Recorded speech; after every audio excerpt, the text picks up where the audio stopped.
Herzlich willkommen, lieber Stier, zu deiner Tarotkartenlegung für den Zeitraum vom 21. Januar bis zum 30. Januar. Das ist die erste Dekade im Sternzeichen Wassermann und wir verlassen jetzt die erdverbundene Energie vom Steinbock und wenden uns der Luftenergie des Wassermanns zu. Das beeinflusst uns alle unterschiedlich stark und da möchte ich mir heute anschauen, wie diese Energien bei dir ankommen, lieber Stier. Für die aktuelle Dekade möchte ich noch hinzufügen, dass die Dekade mit einem Neumond startet am 21. Januar. Und danach bauen sich die Mondenergien neu wieder auf. Ja, schauen wir mal, wie diese Dekade für dich sein wird, lieber Stier. Eine Karte für dich, lieber Stier. Eine Karte für Stier.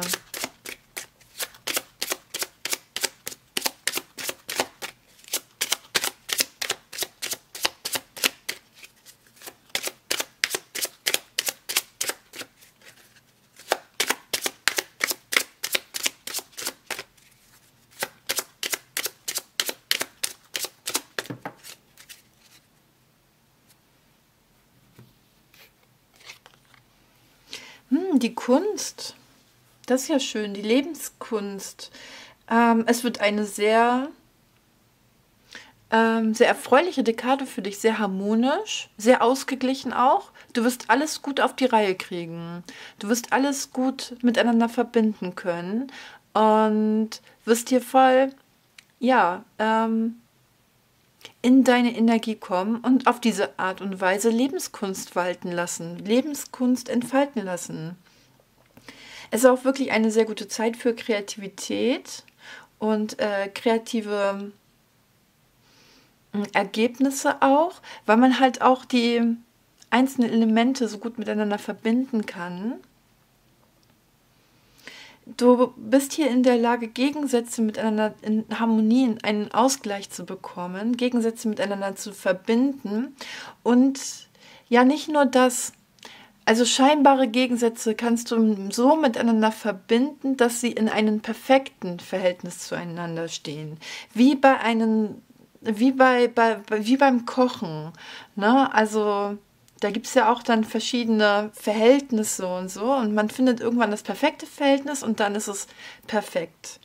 Und so ähnlich ist es bei dieser Energie auch. Man kann die einzelnen Elemente in seinem Leben, die Gegebenheiten annehmen und sie perfekt zueinander ordnen und auf diese Weise ein Lebenskunstwerk erschaffen.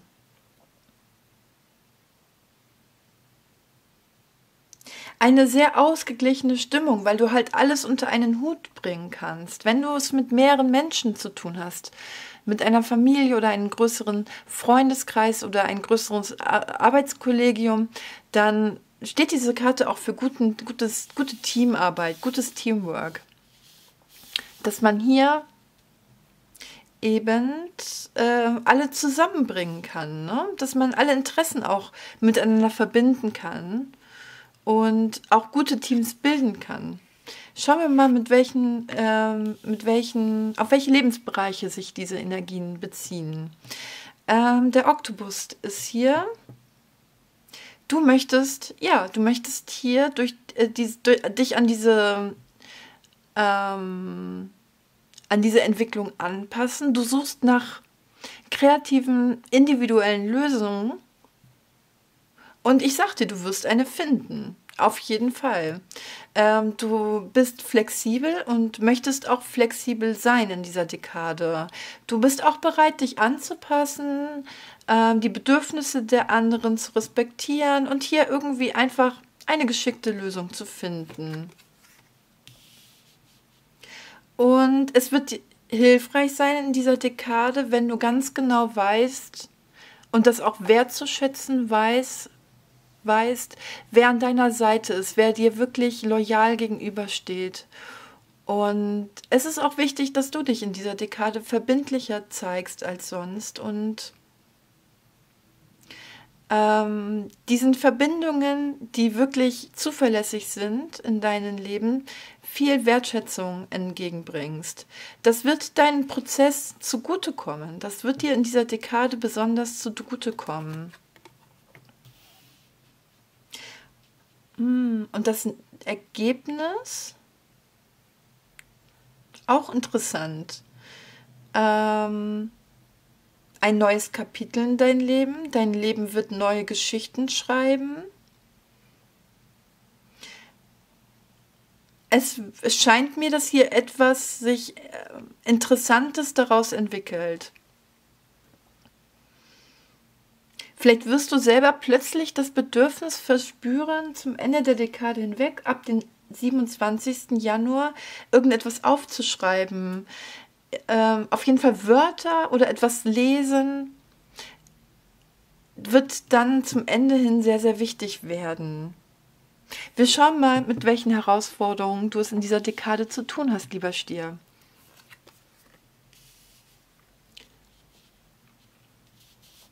Ja, du kannst es wirklich leicht angehen lassen, dich auch mal zurücklehnen und die Dinge ihren Lauf nehmen lassen.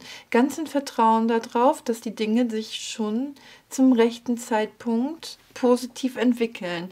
Tatsächlich gibt es um dich herum viele natürliche Wachstumsprozesse, die jetzt so allmählich anfangen, Früchte zu tragen und aufzublühen. Etwas in deinem Leben möchte mehr Raum einnehmen und sich freier entfalten und wachsen und dir potenziell mehr materielle Stabilität und emotionale Geborgenheit schenken. Es ist auch eine gute Zeit für die Familie, für Familiengründung auch, falls dir sowas vorschwebt, aber auch für Kreativität und neue Projekte. Auch diese Themen können jetzt eine gewisse Stabilität erfahren, etwas Bodenständiges, etwas, dass diese Themen zur Materie werden. Ne? Ja, wenn halt jetzt, wenn du jetzt bislang einige Ideen in der Vergangenheit hattest, wirst du jetzt wie von selbst diese eher umsetzen können, ne? Oder der Realisierung eines Projektes sehr viel näher kommen. Und du musst dafür gar nichts tun, weil diese natürlichen Wachstumsprozesse um dich herum, die sind schon längst im Gange, die machen die Arbeit für dich. Was du machen musst, ist dich auf Empfangsbereitschaft stellen und dich beschenken lassen von Universum. Ne? Das ist ja schon recht angenehm. Mit der Karte gepaart, ne? Du wirst hier dann halt viel Impulse, viele Energien bekommen und wirst diese Energien wirklich ganz hervorragend miteinander ins Gleichgewicht bringen können und arrangieren können. Du machst dir aber gleichsam viel Sorge, ob du auch wirklich das Richtige machst. Das ist vielleicht auch ganz vernünftig an dieser Stelle. Das zeigt einfach, dass du die Situation sehr ernst nimmst, dass dir das wichtig ist, diese Angelegenheit. Und du machst dir einfach Sorgen, ob du wirklich das Richtige tust, ne? Ob du nicht irgendwie etwas verlieren könntest, ob du nicht vielleicht dein Geld, deine Ressourcen, deine Möglichkeiten in die falschen Ideen, in die falschen Vorstellungen und Pläne investierst. Aber ich glaube, dieses Nachdenken darüber, das kann einen auch wirklich schützen, dass man nicht leichtsinnig mit seinen Ressourcen umgeht, ne? Und auch mit seinen Energien auch nicht. Aber diese Karte zeigt mir auch, dass man sowieso in ein ganz gutes Kräftegleichgewicht kommt und aus dieser Energie immer gute Entscheidungen treffen kann.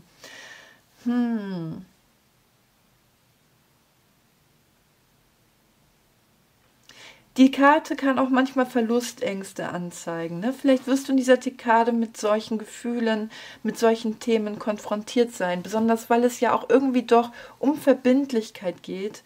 Und Verlustängste und Bindungsangst sind manchmal zwei Seiten derselben Medaille. Ne? Und du sollst dich hier verbindlicher zeigen. Ne? Also nach dieser Karte ist es hilfreich für dich. Und wenn man dann gleichzeitig Verlustängste hat, kann man da manchmal in einen Konflikt geraten.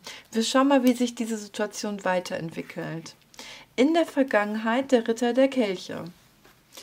Der Ritter der Kelche ist eine Person des Wassers. Fische, Krebs oder Skorpion. Diese Person kann diese Sternzeichen haben, muss aber nicht unbedingt. Es kann eine andere Person sein in deinem Leben oder diese Karte verweist auch auf dich. Vielleicht hast du auch in der letzten Zeit diese Rolle angenommen, gespielt oder versucht anzunehmen, dass du mehr wie der Ritter der Kelche sein musstest oder wolltest. Auch wenn das nicht deinem Naturell entspricht. Du bist ein Erdzeichen, ne? Du bist Scheibenenergie. Du wärst ein Ritter der Scheiben. Auch wenn du eine weibliche Zuhörerin bist. Der Ritter der Kelch ist Wasser. Aber manchmal muss man eben auch mal andere Seiten zeigen. Manchmal hat man die Gelegenheit dazu. Das kann auch sehr bereichernd sein. Der Ritter der Kelch ist ein Mensch, der mitten im Leben steht. Ein Mensch, der sehr empathisch ist, sehr viele Gefühle hat, aus den Gefühlen heraus handelt und entscheidet. Ein Mensch mit sehr viel Emotionen, ja, der sozial engagiert ist, eben empathisch und auch Verantwortung übernehmen kann für die eigene Gefühlswelt und daher auch eine gewisse Reife mitbringt, ne? Und deswegen halt auch im sozialen Bereich auch so gut agieren kann. Vielleicht bist du einer sozialen Tätigkeit nachgegangen oder warst irgendwie in irgendeiner Hinsicht besonders sozial engagiert. Der Ritter der Kelch kann aber auch ein Romantiker sein, ne? War auch eventuell eine Situation, in der man viele Gefühle zeigen und zulassen konnte, musste, wollte. Auf jeden Fall war diese Situation in der Vergangenheit und hat dich jetzt in diese Situation gebracht. Diese Situation mit den Ritter der Kelche hat diese natürlichen Wachstumsprozesse in Gang getreten. Losgetreten. Was dachte der Ritter der Kelche? Dieser Mensch hat sich einfach hingegeben. Ja? Dieser Mensch hat aufgehört, etwas zu erkämpfen, etwas erzwingen zu wollen, sondern hat einfach losgelassen und hat sich den Gefühlen geöffnet. Wirklich stark.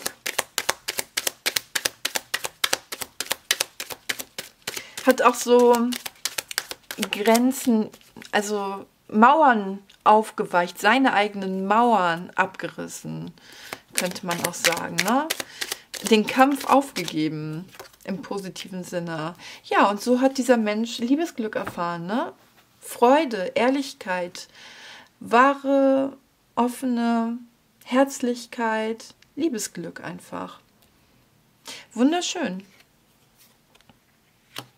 Und ja, ich könnte mir sehr gut vorstellen, dass du selber der Ritter der Kelche bist. Aber eben, wie schon gesagt, kann auch eine andere Person sein. Dass du jetzt in dieser Situation bist, ne? Diese Wachstumsprozesse, diese bereichernde Situation, ne? Wo viele Energien auf dich zukommen, das kommt dir vor wie ein Sieg. Das erfüllt dich schon mit Stolz und Stolz auch auf dich selber. Du empfindest es halt schon als einen Gewinn, als einen Sieg, vielleicht sogar mit einer Spur von Genugtuung. Und es zeigt auch an, dass du einige Probleme aus der Vergangenheit erfolgreich überwunden hast. Und daher kommt für dich dieses Gefühl, ja, jetzt hast du Erfolg, das ist gut gelaufen. Und erst auf diesem Gefühl kann man sich durchaus auch mal ein wenig ausruhen und sich selbst und das Leben auch ein bisschen feiern.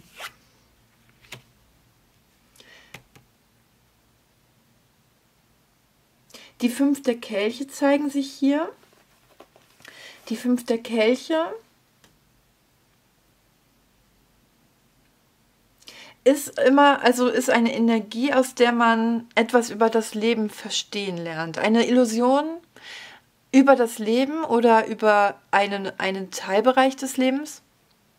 Eine Illusion, nach der du immer gelebt hast, wird wegfallen. Ein Schleier lüftet sich und du wirst die Wahrheit dahinter erblicken. Je nachdem, um was es da geht, kann es sich erleichternd anfühlen oder eben einen auch traurig machen, enttäuschend anfühlen. Es könnte eine Enttäuschung hier sich für dich ergeben, aber es könnte auch eben eine negative Erwartung sein, die hier enttäuscht wird. Und dann ist es eben eine sehr schöne Erfahrung, ne? Dann denkt man sich so, hey, das Leben ist ja einfach manchmal schöner und einfacher, als ich es mir sonst immer vorgestellt habe. Ich nenne diese Karte auch gerne Realitätscheck, ne? Weil man irgendwie die Realität einfach besser durchblickt, ne? Aber die nackte Wahrheit ist manchmal einfach nicht angenehm. Also es kann halt auch, ja, je nachdem, ne? Ähm, Es kann halt auch ein bisschen enttäuschend sein.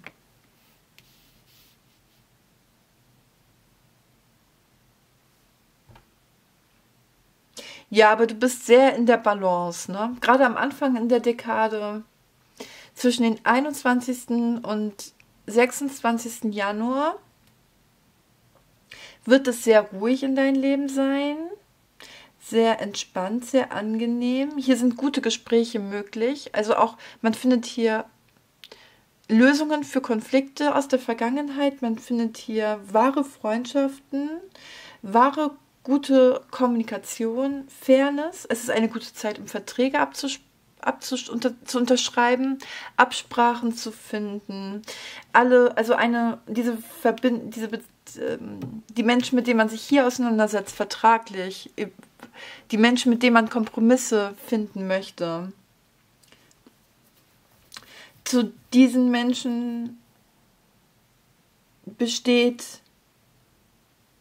eine gewisse Harmonie, tiefe Freundschaft und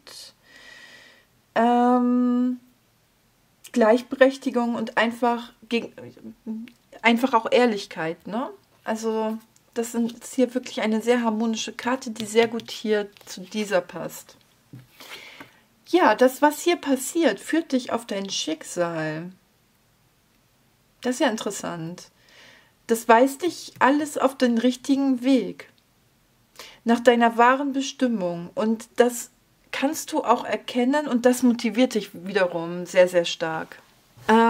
Ich hab ja schon gemeint, die Kaiserin, da geht es um natürliche Wachstumsprozesse, die aufblühen. Und wenn etwas aufblüht, dann kann es auch zu leichten Veränderungen kommen. Ne? Also wenn man in diesem metaphorischen Bild bleibt, dann hat man zum Beispiel irgendwie Pflanzen also gesät und man wusste jetzt nicht genau, wie werden die am Ende aussehen, welche Farbe haben die oder so. So kleine überraschende Entwicklungen sehe ich hier in deiner Legung auch. Ich glaube, über ein paar Entwicklungen wirst du überrascht sein. Du wirst dich einfach wundern. Das ist jetzt erstmal neutral, ob du das jetzt gut findest oder nicht. Das ist erstmal zunächst neutral, aber du wirst dich ein wenig wundern, dass sich das genau so entwickelt hat. Und das können halt auch nur Kleinigkeiten sein. Aber die gehören zu diesem Realitätscheck, dass du ganz klar erkennst, was es jetzt eigentlich wirklich ist. Ne? Du wirst irgendwie erkennen, was es eigentlich wirklich ist. Und das wiederum überhaupt diese überraschenden Veränderungen in den Auswirkungen, die sind dafür da, dich eigentlich auf dein Schicksal zu führen. Also das hat schon alles so seinen Sinn. Das ist schon irgendwie das Richtige.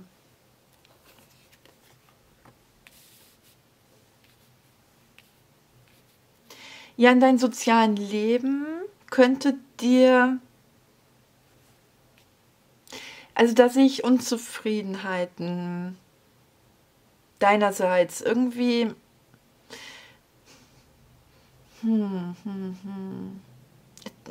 hast du bei manchen Menschen in deiner Umgebung irgendwie das Gefühl, dass sie dich von einem gewissen Weg in dein Leben abhalten, dass sie dich irgendwie ihrer Energie, von deiner Energie irgendwie abhalten. Du könntest hier mit einer gewissen Sehnsucht, mit einem gewissen Bedürfnis nach anderen Menschen konfrontiert sein, nach irgendwie jemand anderen in dein Leben. Vielleicht gar keine konkrete Person, sondern einfach irgendwie, dass du irgendwas von den Menschen irgendwie von, dass du irgendwas an deinen sozialen Kontakten irgendwie vermisst und dieses, was das sein könnte, was du vermisst, das könnte dir in dieser Dekade bewusst werden. Diese Energie kann sich aber auch manchmal viel harmloser auswirken. Das habe ich beobachtet. Vielleicht solltest du in dieser Dekade darauf achten, wegen Erkältungskrankheiten, ne? Oder überhaupt Krankheiten jeglicher Art. Man könnte sich hier irgendwie mit irgendeinem Erkältungsvirus oder so infizieren. Auch wenn das natürlich jetzt im Winter natürlich häufig vorkommt. Aber gerade deswegen sage ich es, dass man hier besonders in dieser Zeit drauf achtet. Oder überhaupt, dass man sich hier irgendwie zu irgendein verleiten lässt, wo man selber ganz genau weiß, dass es eigentlich gut tut. Ne? Und eben das durch den Freundeskreis, durch andere Menschen oder durch den Arbeitskreis, ne, durch Arbeitskollegen kann das auch passieren. So eine Gefahr sehe ich hier. Aber nur eine kleine Gefahr, also keine Sorge. Du strebst nach neuen Erkenntnissen, du wartest auf Nachrichten von jemandem, du sehnst dich nach mehr Kommunikation. Vielleicht auch deswegen dieses Vermissen. Vielleicht, und das Wort, vielleicht wartest du auf Nachrichten von jemandem aus dem Netz, vielleicht jemand, mit dem du lange schon nicht mehr gesprochen hast. Oder der irgendwie weit weg ist. Dass diese Person weit weg ist. Oder vorübergehend nicht da. Du wartest hier auf jeden Fall auf Nachrichten. Das Wort.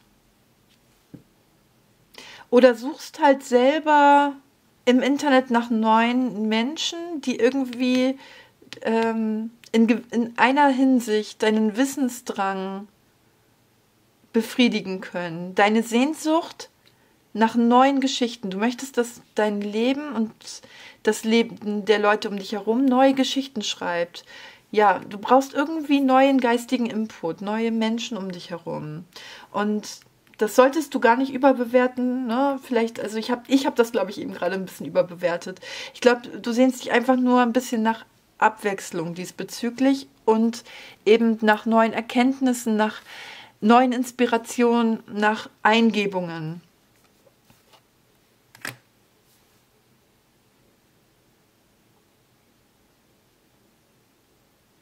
Ja, die Dekade endet für dich sehr, sehr entspannt.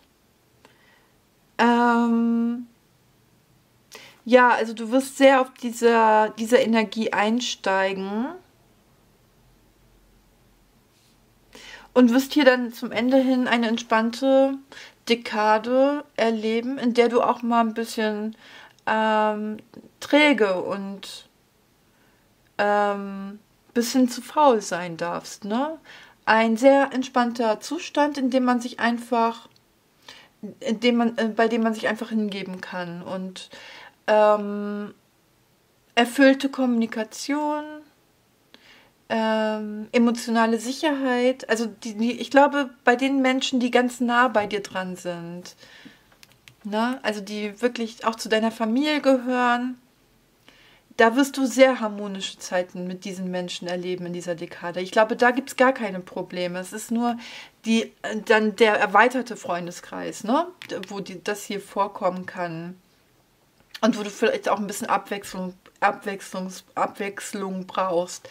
Aber so, was deine Familie angeht, deine engsten Freunde, ich glaube, da wird alles sehr harmonisch und sehr erfüllend für dich. Und besonders zum Ende der Dekade hin, besonders ab den 27. Januar. Was sagt denn die Mondenergie zu deiner Situation? Die richtigen Antworten kommen. Ja, natürliche Wachstumsprozesse, die von selbst wachsen. Wenn die Zeit reif ist, kommen die Antworten zu dir. Halte dich auf Empfangsbereitschaft, halte die Ohren gespitzt, ne, und die Augen offen und dann wird alles gut werden, ne? Auf jeden Fall. Lieber Stier, ich wünsche dir eine wunderbare, erholsame und entspannte Dekade und lass es dir gut gehen und ich wünsche dir, dass du hier das Beste aus den Energien machst. Alles Gute und bis bald mal wieder. Hat dir dieses Video gefallen? Du hast aber noch offene Fragen und möchtest persönlich beraten werden? In meinem Etsy-Shop kannst du eine persönliche Legung für dich buchen. Ich freue mich auf dich.